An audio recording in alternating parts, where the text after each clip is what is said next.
Mafia 3 was released in October 2016 by Hangar 13 Studios. You play as Sleegan Clay, a Vietnam War veteran who swears vengeance against Sal Marcano, the main antagonist of the story, and plans to take over New Bordeaux. For the remainder of the game, your goal is to capture all the districts in New Bordeaux. There are a total of 12 districts, as the first 3 districts will show players the ropes. Talk about a long-ass tutorial. The underbosses who will help you are Cassandra, Vito Scaletta, and Thomas Buck. After taking these districts, Leakin calls a sit-down, threatening them that he'll kill them all if they betray him. After that, he explains that to destroy Marcano, the Foundation must be taken out. Lieutenant first, then the capos, then a big guy. After that sit-down, the narrative is broken into pieces. My problem with this entire game is that you can go without any type of story progressions for a long amount of time. It will leave players bored, and they'll wonder why they should keep playing this game, since this game suffers from repetition. For each of the districts, this is how it will go. You speak to an informant, then you go attack the racket source of money, and either recruit the racket's boss for yourself, or fucking kill him. Rinse and repeat,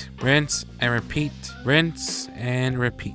Each district has a source of revenue, and to increase your revenue, you have to steal the resources to the rackets that the underbosses are associated with. Weed for Cassandra, alcohol for Burke, and contraband for Scaletta. And the only problem is that they are located at the bayou. These resources are fucking far away from the rackets, and there's no fast travel here, boy. Only driving. Now you may ask yourself, why the hell would I drive to a resource that takes 5 to 10 minutes to get there? Well, the benefits for starters. After getting the first 3 districts, you're able to call associates. The first 3 associates being free throughout the entire game. You can call in an arms dealer to supply your ammo and buy guns, call in a car to take your money and put it in a safe, and call one of Burke's men for a car. 3 new perks are added later. When you need backup, call it in. When you need phone wires disabled, call it in. When you need the cops off your back, fucking call it in. The graphics are meh. Thanks to some mods, I was able to make the graphics somewhat good. That doesn't mean it doesn't look like shit. I also have some problems with the bosses. The bosses for this game is okay at best. The game describes why they're essential to Marcano and their backstory, but other than that, these fucking bosses are just another faceless grunt that can be shot repeatedly. The gameplay is fine. It has the usual mechanics that I'm starting to hate.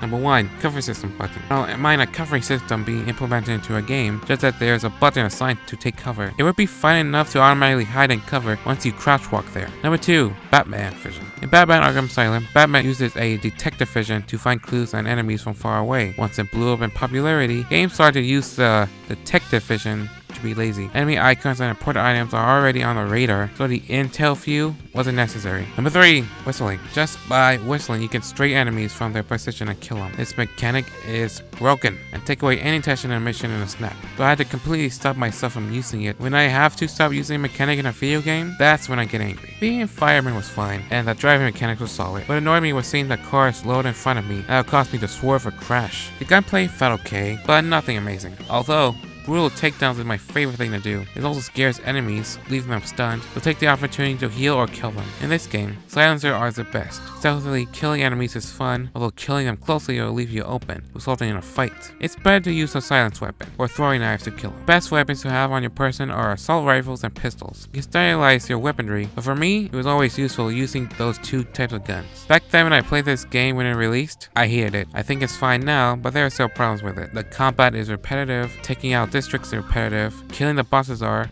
for majority, repetitive. I didn't bring this up, but the animation when you speak to NPCs is awful. The graphics feel like they came from previous gen. However, I can say that the story was good, and I always just watch the story online.